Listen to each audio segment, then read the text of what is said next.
Dua Menteri Kabinet Merah Putih, Menteri Keuangan Purbaya Yudi Sadewa dan Menteri KP Sakti Wahyu Trenggono saling sindir secara terbuka.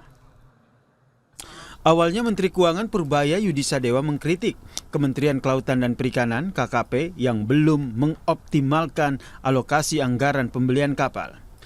Menkyu bilang, menerima aduan dari pengusaha industri kapal dan galangan kapal dalam negeri yang sampai saat ini belum mendapatkan pesanan dari KKP. Padahal, kata Purbaya, tambahan anggaran yang diminta oleh KKP ke Kementerian Keuangan sudah disetujui dan cair. Berapa dari Anda yang sudah terima order dari KKP? Belum? Kan Anda nggak masuk akal. Uangnya belum keluar. Ordernya nggak ada. Ini apa-apaan? Jadi mungkin kalian kurang aktif apa gimana nih? Kenapa KKP belum ada order di sana? Kan kita mendorong pertumbuhan ekonomi. Uangnya udah saya anggarin kok. Rugi saya, Pak. Utang disalokasi nggak dipakai. Terus kalau depan presiden selalu bilang ada. Kalau saya lihat kondisi galangan kapal domestik mungkin seper-100 ya, mungkin lebih sedikit lagi. Alahannya harganya mahal, bahan bakunya mahal, dipajakin segala macam. Kan bisa datang ke saya kalau itu, saya nolin aja. Kalau perlu saya subsidi kalau memang. Tidak lama kritik Purbaya langsung dibalas Menteri Kelautan dan Perikanan Sakti Wahyu Trenggono lewat media sosial.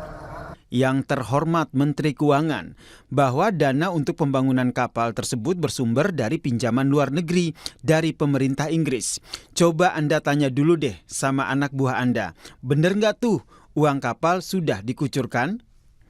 Tanggapan dari Sakti ini kembali direspons Purbaya. Dia bilang ucapannya mengenai tidak ada pesanan kapal KKP, ia simpulkan dari pengecekan yang ia lakukan di galangan kapal. Saya nggak tahu kan dia suka promosi kapal banyak. Saya cuma cek kan ke galangan, ada nggak yang diorder? Ya belum, berarti kan belum ada pesanan di sana. Mau dibikin kapan saya nggak tahu. Ya udah nanti yang betul Pak Trenggono mungkin. Saya datanya salah, kan sebagian katanya uangnya kata pinjaman, tapi pinjamannya nanti kan lewat kita juga kan, tetap aja. Anggaran yang diturunkan berapa Pak? Saya nggak tahu, angkanya berubah-ubah terus. Nah, yang penting gini, ketika ada program tadi pembuatan kapal, cepat diluncurkan ke bawah. Itu aja.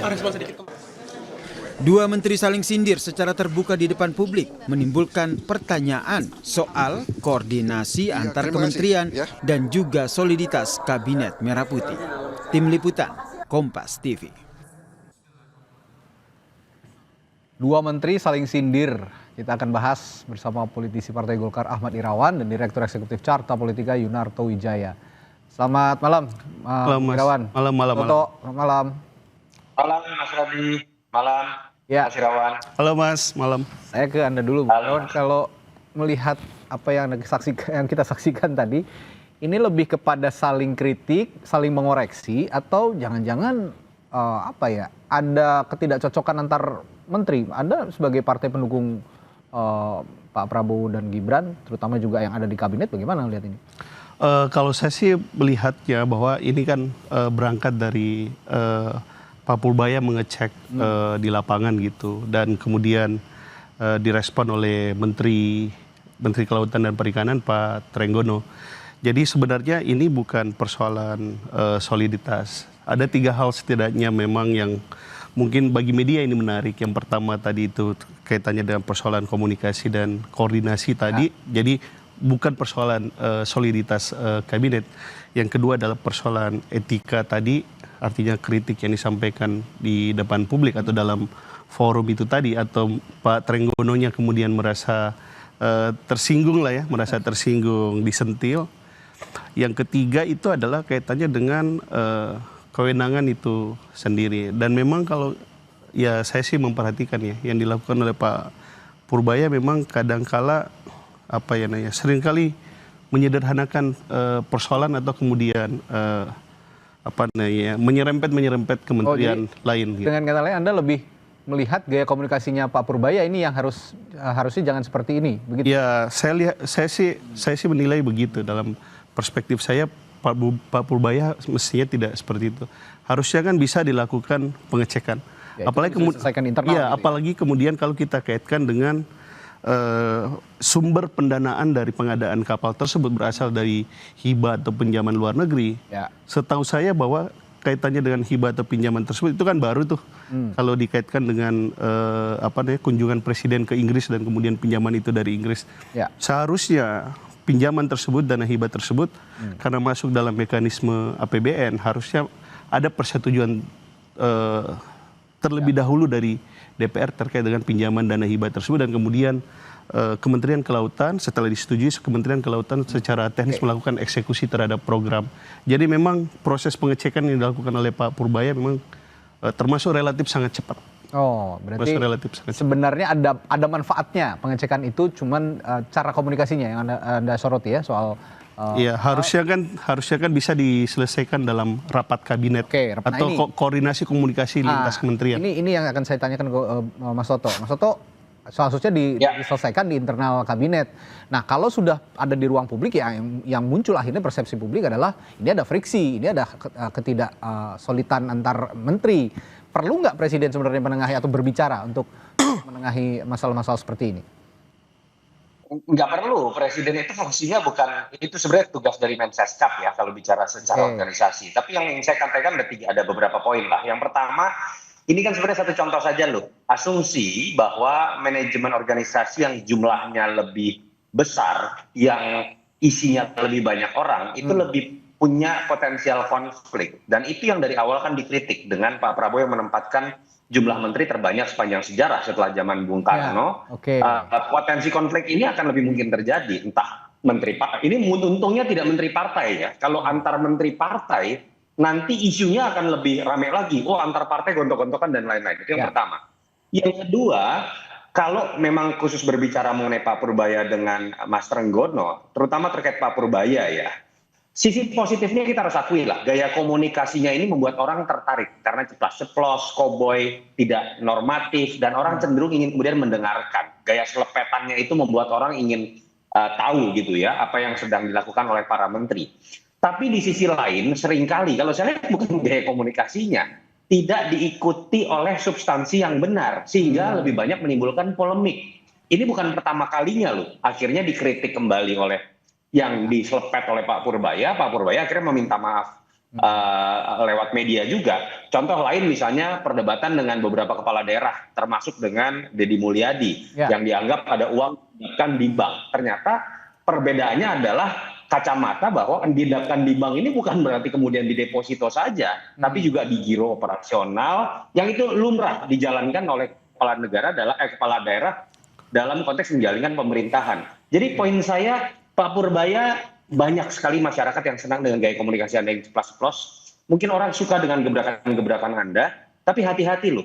Peran dari Menteri Keuangan itu harusnya lebih berhati-hati ketika kemudian mengeluarkan sebuah statement. Karena ini terkait dengan semua kementerian. Contoh, jangan banyak bikin janji juga. Misalnya dengan mudah mengatakan, nanti gampang 6% pertumbuhan ekonomi. Itu akan efeknya gede. Pengusaha, market, masyarakat berhitung didasarkan pada keyakinan menteri. Ketika tidak tercapai, efeknya bukan sekedar janji pacar kepada pacarnya untuk kemudian tidak terrealisasi. Ini efeknya kepada seluruh masyarakat. Yang kedua, misalnya ketika kita tahu ada offside, misalnya ketika ada kritik dari Citigroup, ekonomi Citigroup, Pak Purbaya misalnya mengatakan dia baru master, saya PhD. Itu menurut saya bukan sebuah etika yang baik dari seorang menteri keuangan. Terlepas ada sisi positif yang harus diakui muncul dari sosok Pak Purbaya dengan gebrakannya. Yang ketiga, ada hal yang substantif ini, Mas Radi. Kenapa sih perdebatan ini seringkali terjadi? Misalnya antara Menteri Keuangan dengan kepala daerah, menteri dengan menteri saat ini. Pertanyaan mendasarnya kalau kita lihat ya, termasuk dalam konteks BPJS, dana yang diendapkan. Pertanyaannya adalah ketika Pak Purbaya terus-menerus mengatakan uang saya banyak. Nah, ini sebenarnya pemerintah punya uang. Uangnya kan bukan punya Pak Purbaya gitu ya, tapi punya negara. APBN itu sedang ada problem cash flow atau enggak sih? Sehingga kemudian muncul masalah-masalah ini. Jadi itu juga bagian dari jangan terlalu cepat untuk mengatakan uang saya banyak. Karena pada titik itu ekspektasi dari publik terkait terlaksananya program, tidak dipotongnya program-program demi program pemerintah yang lain, itu pasti akan muncul. Sementara faktanya yang sekarang sedang terjadi adalah sebaliknya. Oke, ya Pak Purbaya tuh sering bilang ya, rugi dong gue kalau ngomong soal keuangan. Ya. Ini memang gayanya yang sering kali dilontarkan di depan publik. Tapi begini, saya akan bertanya juga ke Bung Irawan. Pak Purbaya ini disukai publik ya. Meskipun ceplas-ceplos, kadang-kadang gayanya koboi seperti Mas Toto bilang tadi, tapi publik menyukai ini karena kadang-kadang ya to the point, meskipun tadi Mas Toto bilang secara substansi harus lebih ditelaah lagi apakah sudah tepat berbicara seperti itu atau tidak. Nah, tapi dari sini bisa terlihat bahwa publik berada di barisannya Pak Purbaya karena ya kita tidak bisa menafikan bahwa publik agak a priori terhadap partai politik. Nah, apa yang harusnya bisa dilakukan partai politik, terutama menteri-menteri yang berasal dari partai politik? Saya akan tanyakan hal itu nanti setelah jeda di Sapa Indonesia Malam Total bersama kami. Menkyu versus Menteri KKP yang saling sindir, tapi sepertinya sudah selesai ya, karena terakhir saya lihat media sosialnya Pak Trenggono, ini sudah bilang, that's all folks, back to work katanya. Sudah selesai, ini back to work katanya. Ini karena memang sepertinya ingin saja memberikan reaksi ketika Pak Purbaya menembak menteri-menteri yang dinilainya tidak bisa kooperatif. Tapi itu versinya Pak Purbaya. Tapi begini, tadi saya tanyakan ke Bung Irawan, bahwa Purbaya ini disukai oleh publik, disukai oleh netizen lah kalau katakannya di media sosial. Karena ya itu tadi, ceplas-ceplos dan sering menyasar menteri-menteri yang berlatar belakang partai politik. Anda kan juga kan dari partai politik, dan Partai Golkar punya beberapa menteri di kabinet. Yang ingin saya tanyakan, apa yang ingin partai perbaiki ketika publik lebih memilih sosok Purbaya dibandingkan partai politik? Kami tentu juga senang mendengar kalau Pak Purbaya kemudian disenangi oleh publik gitu. Bagi kami tidak ada perbedaan antara menteri dari partai atau menteri dari partai. Yang ada menteri dari kabinet Merah Putih. Tetapi yang perlu jadi introspeksi dan kemudian juga yang dimasukkan buat Pak Purbaya itu adalah bahwa tidak cukup kemudian pernyataan-pernyataannya itu disenangi oleh publik, tetapi juga dia harus correctness gitu. Jadi yang disampaikan juga harus benar gitu, harus benar, dan kemudian juga ikut menjaga tadi termasuk soliditas kabinet, etika pemerintahan, terus kemudian prosedur, supaya secara substansi yang disampaikan ke publik itu benar gitu, supaya kemudian publik dalam menerima pesan itu juga bisa memahami gitu apa yang kemudian yang sedang dikerjakan oleh pemerintah. Jadi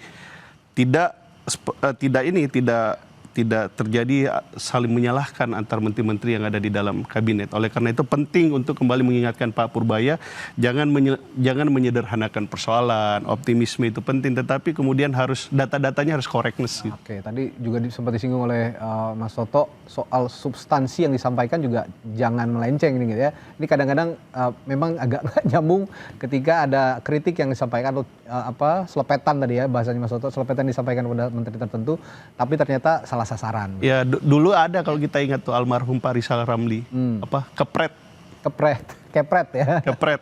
Ini Raja Wali Kepret. Raja Wali Kepret. Nah, oke, sekarang kita beranjak ke gaya komunikasi. Kalau memang ini kan sudah khasnya Pak Purbaya begitu, Mas Soto, gaya komunikasinya begitu. Ya. Nah, dan publik suka itu yang sekarang sedang digarisbawahi. Jadi itu tadi, kalau meskipun publik suka harus ada substansi yang diperbaiki. Bagaimana cara memperbaikinya dan menengahi jembatan komunikasi dengan menteri-menteri lainnya, terutama yang berlatar belakang partai politik? Ketika Pak Purbaya sadar bahwa dia adalah saat ini superstar, orang ingin mendengarkan, pendukungnya banyak, netizen akan membicarakan, seharusnya itu dianggap oleh Pak Purbaya sebagai beban bahwa dia harus lebih korek untuk kemudian menyampaikan sesuatu. Jadi dalam konteks ini saya tidak mengkritik sama sekali gaya komunikasi Pak Purbaya. Itu menjadi secercah atau oase ketika orang bosen. Kalau yang namanya menteri, pejabat, elit itu ngomongnya ada bahwasannya, normatif, yang saya hormati, yang saya muliakan, dan lain-lain.